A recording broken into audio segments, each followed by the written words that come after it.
Welcome, my brave and mortal soul.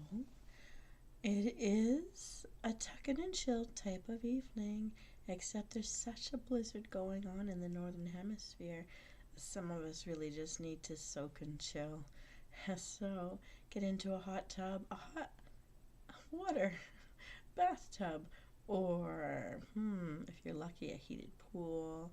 Enjoy the beautiful night sky. Have a sip of something hydrating and just relax your body, or cuddle in with something warm and fuzzy. Who or what is your business, not mine. But I'd like to welcome you to follow my voice to dreamland, as I do owe you a few tuck-in and chills. Oh my goodness. Well, the roads out there, they're pretty dangerous right now because it is such a whiteout that the sky is not black at all. It is glowing yellowish white and a yellowish gray. It's quite bright out there, but it is so painful to try to stand in that cold, bitter Arctic air. I'm so sorry for the background noise. What you're hearing is the pelting of the little tiny, I guess I call it sleet balls or tiniest of hail balls coming down with the snowflakes covering everything out there. I'm just going to stay right here where it is warm. And I'm going to tell you a story from the Brothers Grimm. This is in the public domain, and it is called The Water of Life. Long before you or I were born, there reigned in a country of great way off a king who had 3 sons. This king once fell very ill, so ill that nobody thought he could live. His sons were very much grieved at their father's sickness, and as they were walking together very mournfully in the garden of the palace, a little old man met them and asked what was the matter. They told him that their father was very ill, and that they were afraid nothing could save him. I know what would, said the little old man. It is the water of life. If he could have a draught of it, he would be well again, but it is very hard to get. Then the eldest son said, I will soon find it. And he went to the sick king and begged that he might go in search of the water of life, as it was the only thing that could save him. No, said the king, I had rather die than place you in such great danger as you might meet with in your own journey. But he begged so hard that the king let him go. And the prince thought to himself, if I bring my father this water, he will make me sole heir to the kingdom. Then he set out. When he had gone on his way some time, he came to a deep valley, overhung with rocks and woods. And as he looked around, he saw standing above him on one of the rocks a little ugly dwarf, with a sugarloaf cap and a scarlet cloak. And the dwarf called to him and said, Hey, prince, whither so fast?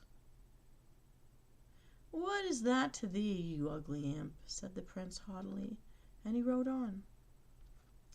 But the dwarf was enraged at his behavior, and laid a fairy spell of ill luck upon him, so that as he rode on the mountain pass, it became narrower and narrower, and at last the way was so straitened that he could not go a step forward. When he thought to have turned his horse round and go back the way he came, he heard a loud laughing ring around him, and found that the path was closed behind him, and so that he was shut in all around. He next tried to get off his horse to make his way on foot, but again the laugh rang in his ears, and he found himself unable to move a step, and thus he was forced to abide spellbound. Meantime, the old king was lingering on in daily hope of his son's return, till at last the second son said, Father, I will go in search of the water of life. For he thought to himself, my brother is surely dead, and the kingdom will fall to me if I find the water. The king was at first very unwilling to let him go, but at last yielded to his wish. So he set out and followed the same road which his brother had done, and met with the same elf, who stopped him at the same spot in the mountain, saying as before, Hey, prince, whither so fast? Mind your own affairs, busybody, said the prince scornfully, and he rode on. But the dwarf put the same spell upon him, and as he put on his elder brother, and he too was at last obliged to take up his abode in the heart of the mountains. Thus it is with proud silly people who think themselves above everyone else and are too proud to ask or take advice.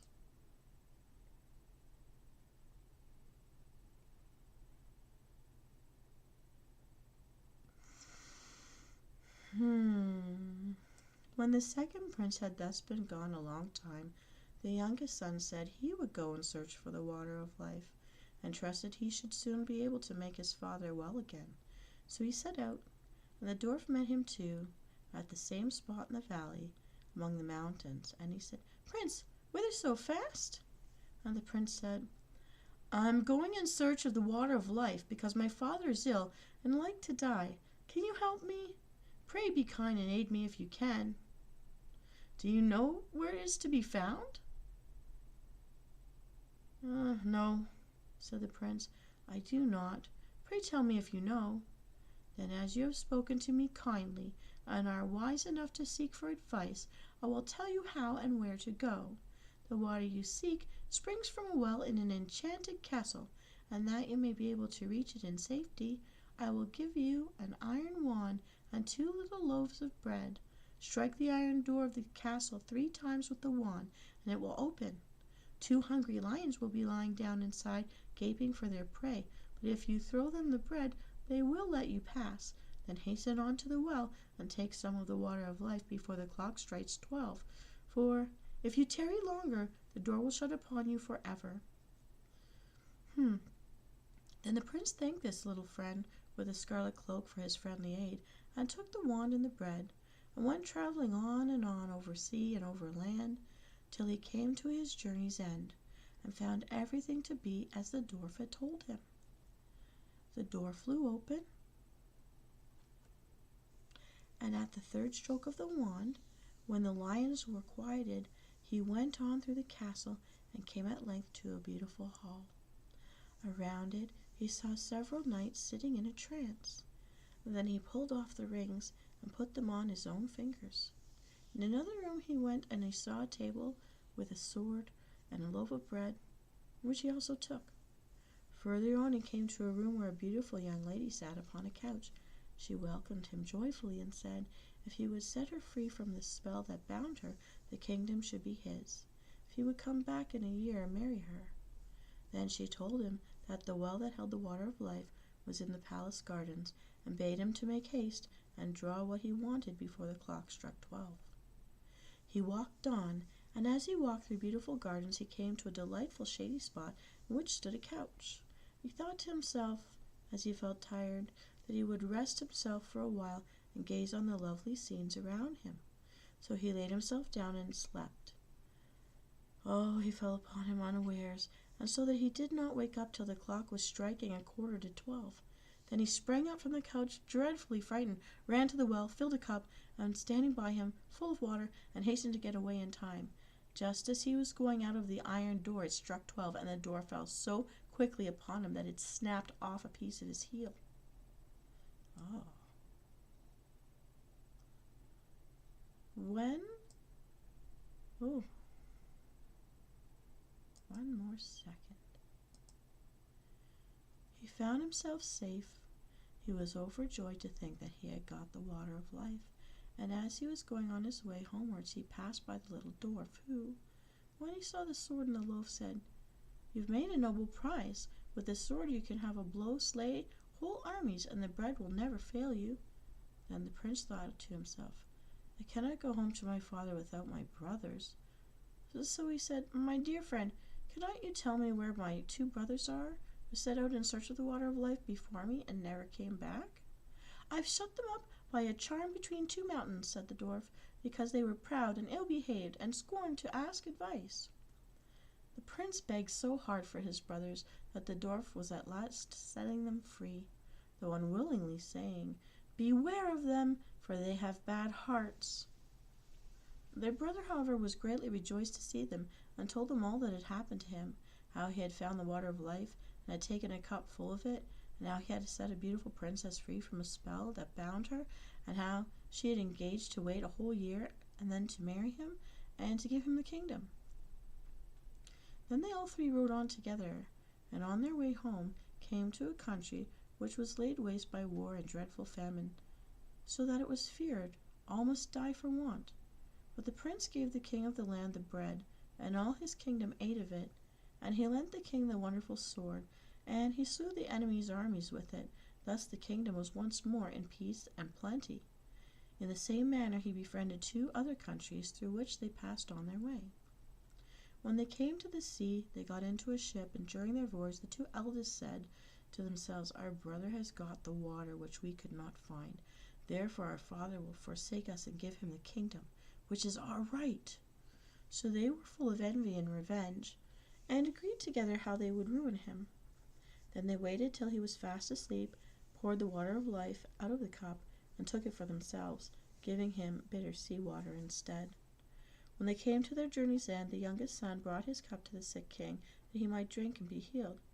Scarcely, however, had he tasted the bitter sea water, when he became even worse than he was before, and then both the elder sons came in, blamed the youngest for what they had done, and said that he wanted to poison their father, but that they had found the water of life, and had brought it with them. He no sooner began to drink of what they brought him, than he felt his sickness leave him, and was as strong and well as in his younger days.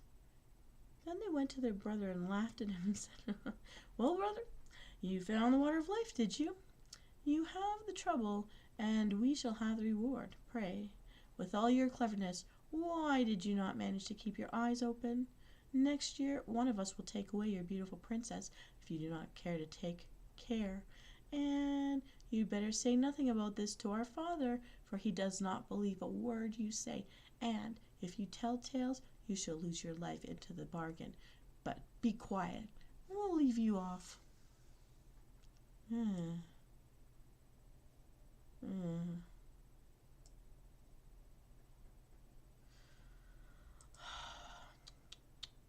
The old king was still very angry with his youngest son, and thought that he really meant to have taken away his life.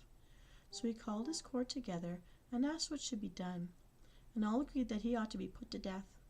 The prince knew nothing of what was going on till one day when the king's chief huntsman went to hunting with him, and when they were alone in the wood together, the huntsman looked so sorrowful at the prince and said, "My friend, what is the matter with you?" "I cannot and dare not tell you," he said.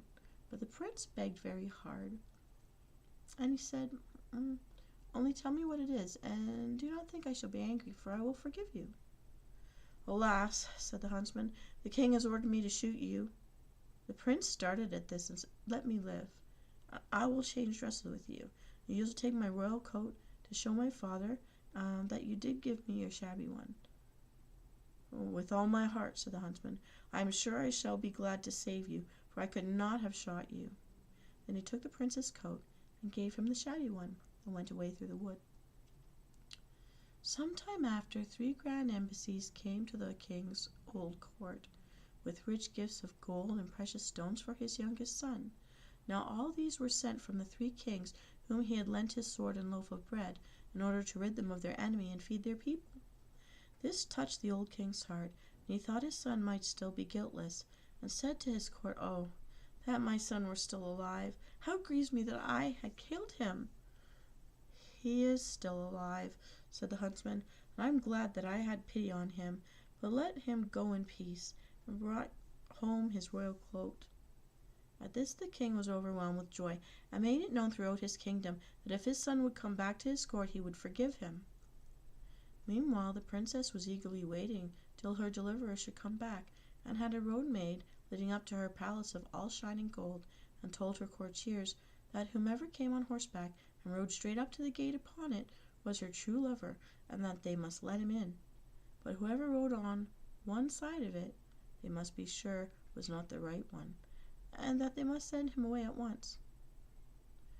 The time soon came when the eldest brother thought that he would make haste to go to the princess and say that he was the one who had set her free, and that he should have her for his wife, and the kingdom with her.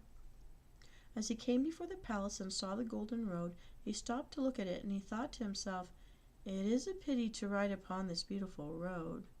So he turned aside and rode on the right-hand side of it. But when he came to the gate, the guards who had seen the road he took said to him he could not be what he said he was, and must go about his business. The second prince set out soon afterward on the same errand. When he came to the golden road, and his horse had set one foot upon it, he stopped to look at it and thought it very beautiful, and said to himself, "What a pity it is that anything should tread here." Then he turned to the side and rode on the left side of it. But when he came to the gate, the guard said he was not the true prince, and that he too must go away about his business. So away he went. The second prince set out soon afterwards on the same errand, and when he came to the golden road, well, we know. I just read it. Now when the full year was come round, the third brother left the forest in which he had lain hid for fear of his father's anger, and set out in search of his betrothed bride. So he journeyed on, thinking of her all the way, and rode so quickly that he did not even see what the road was made of, but went with his horse straight over it. And as he came to the gate, it flew open, and the princess welcomed him with joy, and said he was her deliverer, and should now be her husband and lord of the kingdom. When the first joy at their meeting was over, the princess told him she had heard of his father having forgiven him, and of his wish to have him home again. So before his wedding with the princess, he went to visit his father and took her with him. Then he told him everything, how his brothers had cheated and robbed him, and yet that he had borne all these wrongs for the love of his father. And the old king was very angry and wanted to punish his wicked sons, but they made their escape, got into a ship, and sailed away over the wide sea, and where they went nobody knew, and nobody cared. And now the old king gathered his court, and asked all his kingdom to come and celebrate the wedding of his son and the princess. The young and old, noble and squire, gentle and simple, came at once on the summons, and among the rest came the friendly dwarf, with the sugar-loaf hat and the new scarlet cloak. And the wedding was held, and the merry bells rung, and all the good people, they danced and they sung, and feasted and frolicked, I can't tell how long. And that is the story of the water of life. Well, everyone, that concludes our little adventure. I can see that we have at least one viewer here very quietly listening. Viewer, if you'd like to say hello, you can. I hope you're staying warm out there. It is quite a blustery evening. And if not, that's okay. This is Venus Callida, soaking and chilling, enjoying this blustery evening, keeping warm on this very Arctic windy night. Alright, everyone, I am raising my cup of applesauce as I've run out of water today, and I'm having my healthy snack. It's still a bit hydrating, so wishing you all the best of health and a wonderful, safe weekend. I hope you're having fun out there. Take care of yourself. You're worth it. This is Venus Callida, signing off.